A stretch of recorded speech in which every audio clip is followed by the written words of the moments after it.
kabarnya pagi hari ini? Kita akan belajar, tapi sebelum itu kita berdoa ya. Tuhan Yesus yang baik, pagi ini kami akan belajar bersama-sama.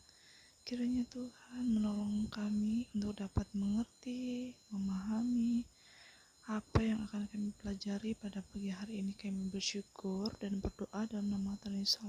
Amin.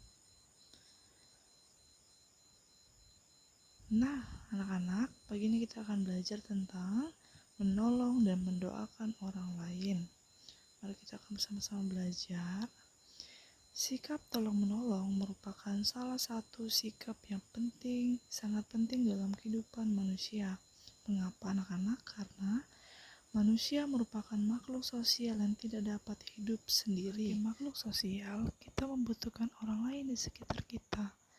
Seperti contohnya, kita membutuhkan orang tua kita, saudara kita, teman kita, bersama kita. Kita tidak bisa hidup sendiri karena kita butuh orang lain. Nah, mari kita membaca bersama-sama di dalam Galatia pasal 6 ayat 9 dan 10. Mari kita membuka Alkitab kita. Janganlah kita jemu-jemu berbuat baik, karena apabila sudah datang waktunya, kita akan menuai jika kita tidak menjadi lemah.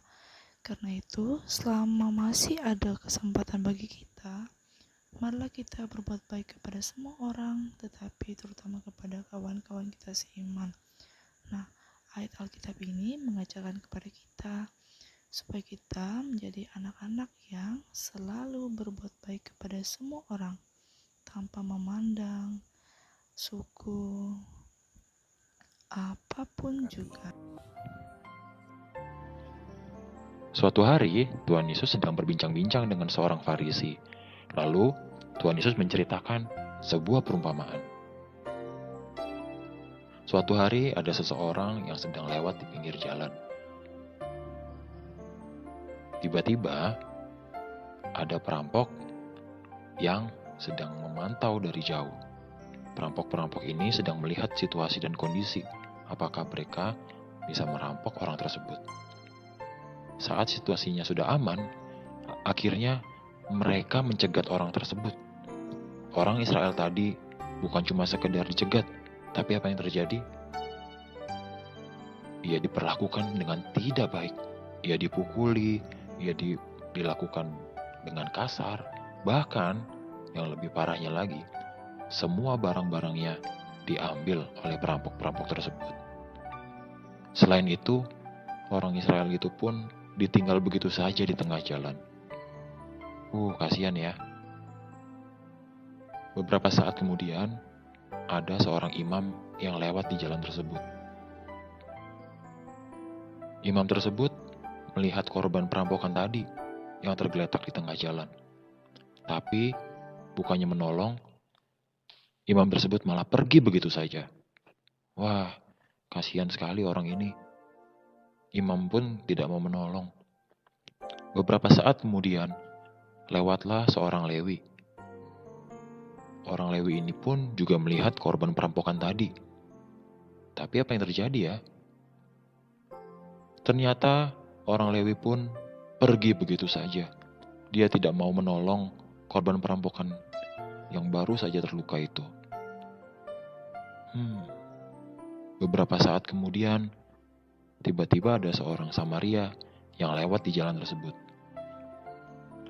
Orang Samaria ini biasanya dimusuhi oleh orang Israel. Mereka gak suka dengan orang Samaria. Tapi, tiba-tiba orang Samaria ini berhenti.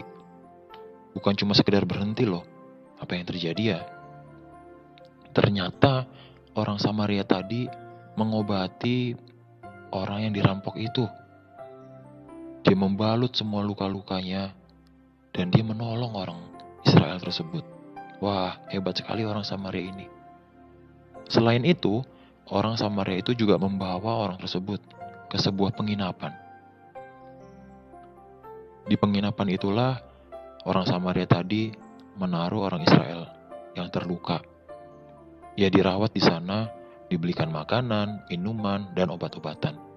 Bahkan, orang Samaria ini berpesan kepada yang mempunyai penginapan bahwa kalau ada yang kurang, obat-obatan, makanan, dan minuman, semuanya nanti akan dibayar setelah dia kembali. Wah, hebat sekali ya orang Samaria ini. Dia menolong meskipun orang Israel suka memusuhi orang Samaria. Hebat. Apa yang bisa kita pelajari dari kisah orang Samaria yang baik hati? Kita belajar untuk saling tolong-menolong walaupun berbeda. Dengan tidak membedakan orang-orang yang akan kita tolong, kita harus saling menolong siapapun yang membutuhkan pertolongan kita. Dan kita juga belajar untuk saling tolong-menolong tanpa mengharapkan imbalan.